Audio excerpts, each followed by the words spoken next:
Hi, I'm Tanya Gaw with Action for Canada. School boards and teachers' unions across Canada are mandating masks, social distancing, and hand sanitizer. This is causing harm to our children and youth, both physically and psychologically.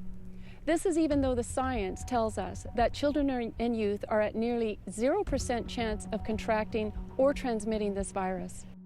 They are creating a mask culture, trying to normalize something that just isn't normal. Let's take a look at a clip from the Ontario School Board. As you know, this school year is going to be a little different.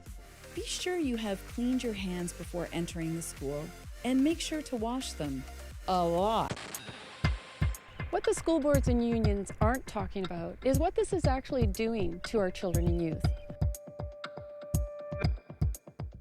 I was using it every morning and as a result, my fingers started to crack and bleed.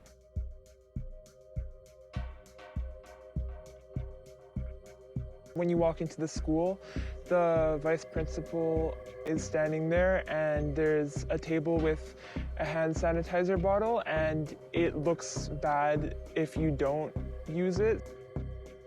And depending on your grade, that you're wearing a mask. I had dance for like 2.5 hours, then PE right after, and I had to wear masks the entire time. And doing that multiple weeks in a row, it started giving me nosebleeds. Having the masks contributes to mental issues, and people are getting more insecure, and people feel scared to kind of show themselves in public, which I think is really strange. The isolation is causing increased depression and even suicide. Children as young as 5 years old and up are ending up in emergency for mental health issues. Once you're in the school, make sure you're keeping a safe distance from each other.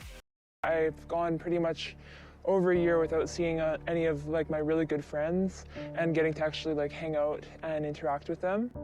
I noticed that any of my friends that are taking online school, they are much more emotional and distant. The people in school, instead of being in groups, a lot of them sit alone now. People don't really have as much of a close connection anymore.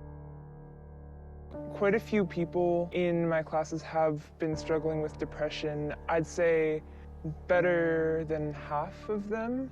Children are minors, and they're counting on us as adults to do what's needed in order to protect them. We've known for over a year that this virus does not affect children and youth, that they do not transmit this virus. Why are we going along with this? Why have we complied with masking children when we know that this is causing so much harm? We must stop the madness.